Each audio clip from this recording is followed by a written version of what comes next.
Hi, my name is Barry Crampton. Today I'm going to show you around our Mercedes-Benz ML and then take you for a drive in it. But first of all, I'll tell you a little bit about it. It's a 2009 on a 59 plate Mercedes ML280 CDI Sport. It's an automatic. It has done 56,250 miles there or thereabouts. I'll tell you exactly when we get in the car. It's got a full service history. Fuel economy. Urban is 23.3, extra urban is 35.8, and combined is 30.1.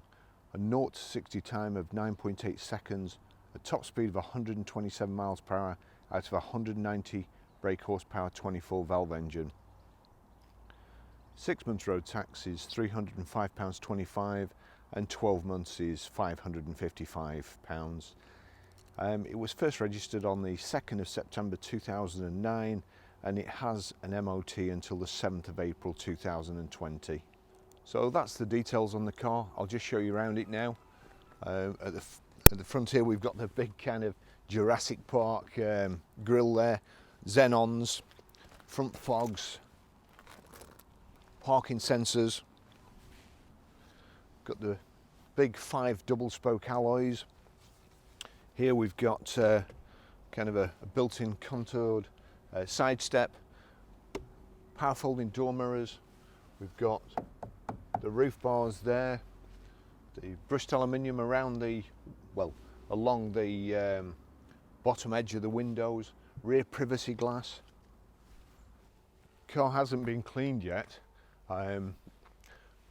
This will be Lance's project tomorrow, and as you can see there, power open and close tailgate also works from the key. We have 2 keys as well. All my camera gear in the back here, but we've got a rear load cover here. Oops, there you go. Not the easiest thing in the world to fasten. It's a split rear seat at 60/40, fold independently of each other. Real good design. Quite a low back there. Got this kind of rear diffuser style thing and rear parking sensors there.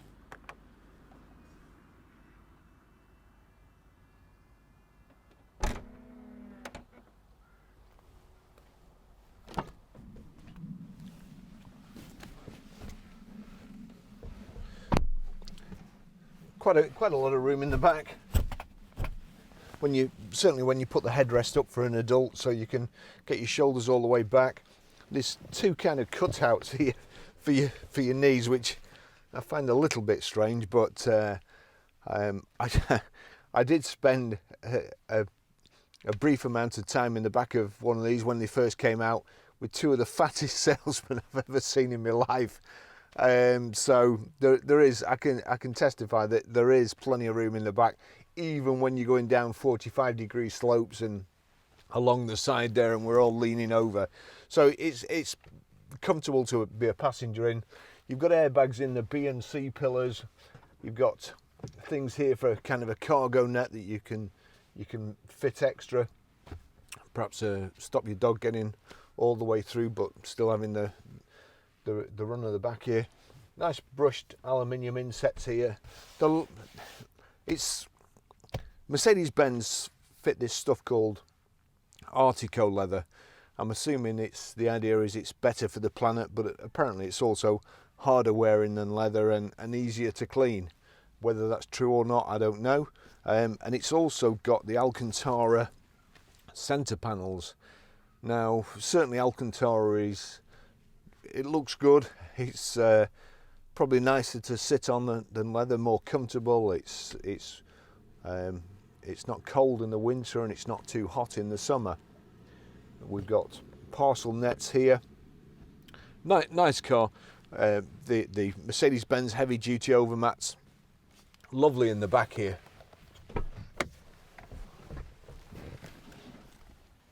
I'll just take you for a ride in it.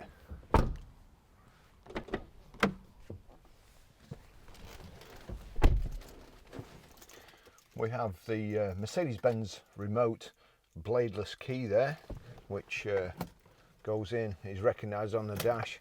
as long as you've got your foot on the brake, the vehicle will start up like so. Probably my third favourite four-wheel drive. The only thing that I would mark this down on really is the gear lever, which is a pet hate of mine. Everybody else will get used to it in 5 minutes, but unfortunately I can't. Gear stick is where your wiper stalk would normally be, and I say it in every Mercedes-Benz. I have a habit of, as soon as it starts raining slightly, just knocking the gear lever and putting it in neutral. I drive different cars all the time. If it's your own car, then you just get used to it. When I've driven a Mercedes-Benz for any length of time, I get used to it, but jumping in and out. So all I'm saying now is just expect me to knock it in neutral if it starts raining. So we'll put it in drive there. We've got nice front central armrest here, electric seats. There you go, back and forward. And I'll just show you these before we set off. Power folding door mirrors. So we're in drive, away we go. We'll just set the door mirrors, make sure they all work. Yep, that's, and that, yep. Oops, press the wrong button there. There we go. I was at Mercedes-Benz when these first came out. Early 99 I think it was, perhaps late 98. And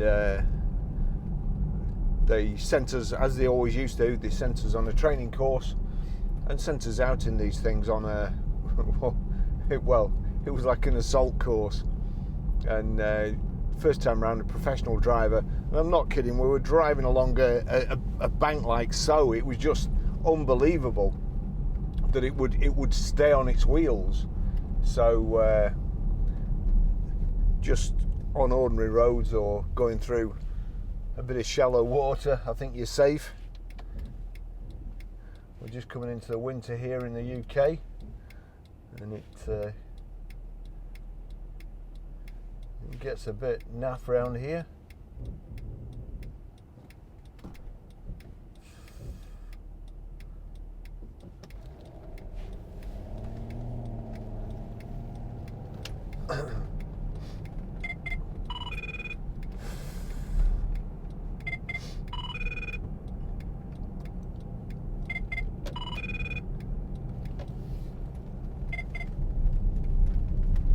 There we go, we'll give it some gas. Not too wallowy, I prefer these to the X5. They aren't as harsh, nicer ride, still pretty good in inclement weather. Nice and smooth, nice and quiet, as you would expect with Mercedes-Benz. Very, very comfortable, good driving position. Perhaps do we going a bit further back, but that's about it. Great car. Got a height and reach adjustable multifunction steering wheel. Got paddle shift on the steering wheel here as well. Minus there for down and up.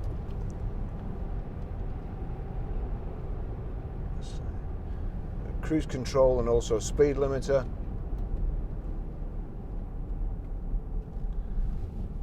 I don't think speed limiters should be allowed on cars, but it's my personal opinion.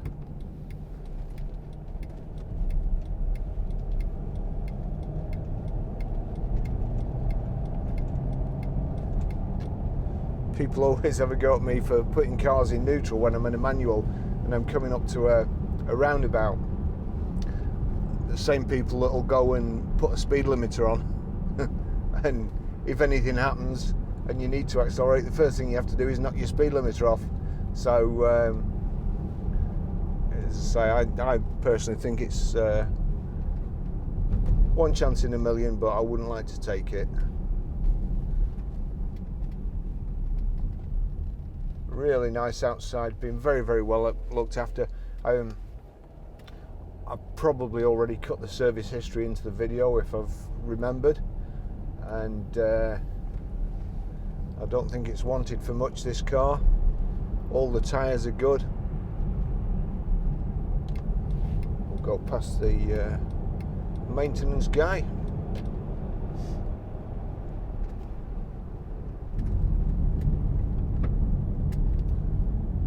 Quite a sharp bend, that, not too wallowy. Let's see if we can just drop in front of this BM. Seems to be doing 20 mile an hour up the motorway. There we go.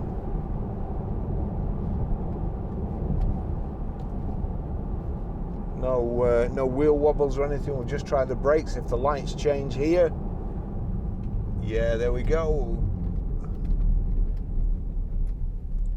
Yeah, no wobbles through the steering wheel or undulating brake pedal. That's all good. Nice and clear here. We've got this. You can alter settings on the dash there, and let's see, it's done 56,240 miles. Run flat indicator active, temperature gauge, outside temperature gauge, which is 14 at the moment. Service in 13,300 miles. So there's your information display. On the right, your volume controls and telephone control. Lights on the right here. Your electric windows here. Switch there to stop the kids playing with electric windows in the back.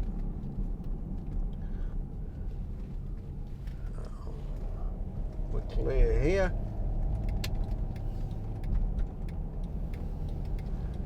Whip you down the motorway.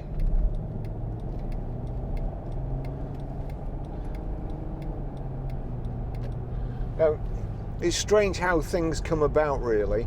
I was talking to somebody the other day, and they were saying how nice the analog clock was in a car I was driving, and somehow they really finish it off. Although when I was probably about 18, digital clocks had just come out, and I actually bought one and had to cut a hole in my dashboard to put this digital clock in now.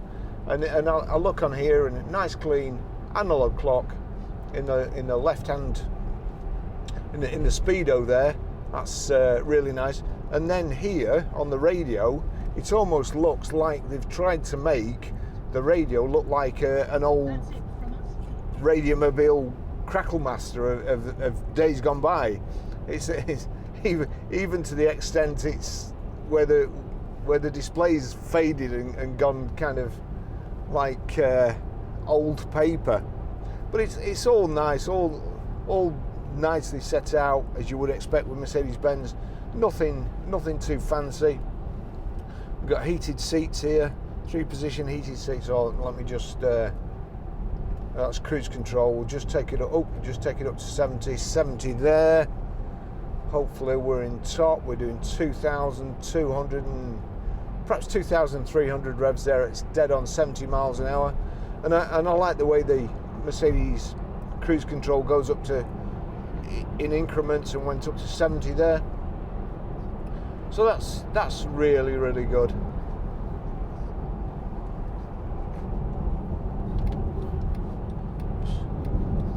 Pretend I meant to knock the cruise control off then, but I was actually going to indicate. The older I get, the better I was. Everything's nice. Is kind of contrast stitching in the Artico leather. This lovely Alcantara, really nice and lovely to sit on. I can feel the heat coming through the seat already. Nice Mercedes-Benz steering wheel finish with this kind of probably plastic aluminium, but matches the brushed aluminium there. And around these two cup holders here. Cup holders are illuminated. Not sure what that does. I think that's just some sort of petition. Perhaps makes it easy to clean if you spill your Starbucks. But space there for a real a venti latte there, and a grande or small.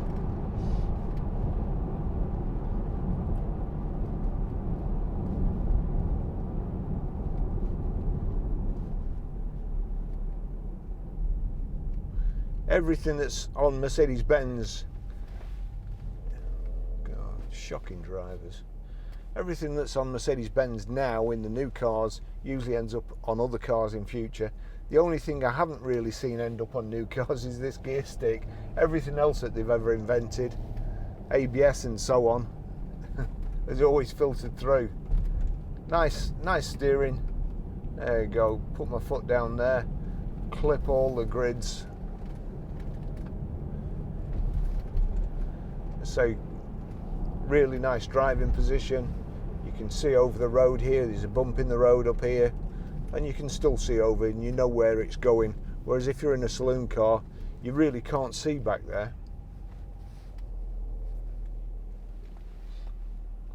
It's got Bluetooth hands-free, CD radio. Have we got the books in there? Yeah, book pack in there.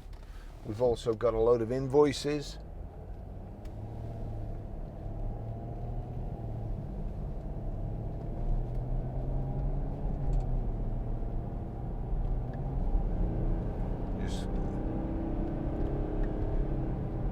There you go, the paddle shift. I'm assuming it was showing D6 there and then went into D, so looks like it's a 7-speed gearbox. On the right you've got your rev counter, in the rev counter at the bottom, fuel gauge. It is really well set out, nothing fancy.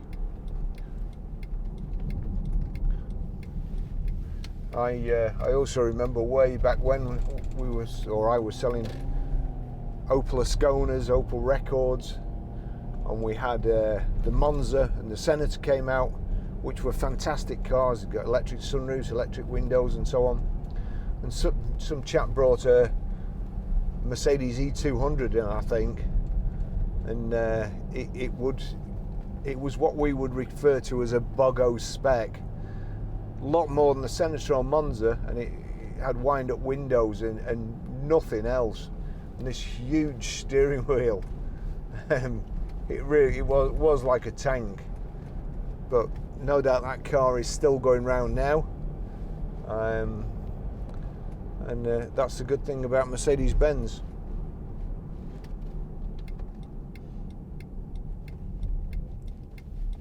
At one time, when I started there in 1995, the E-Class again hadn't changed much from the old days, and was still, gosh, it was pretty boring.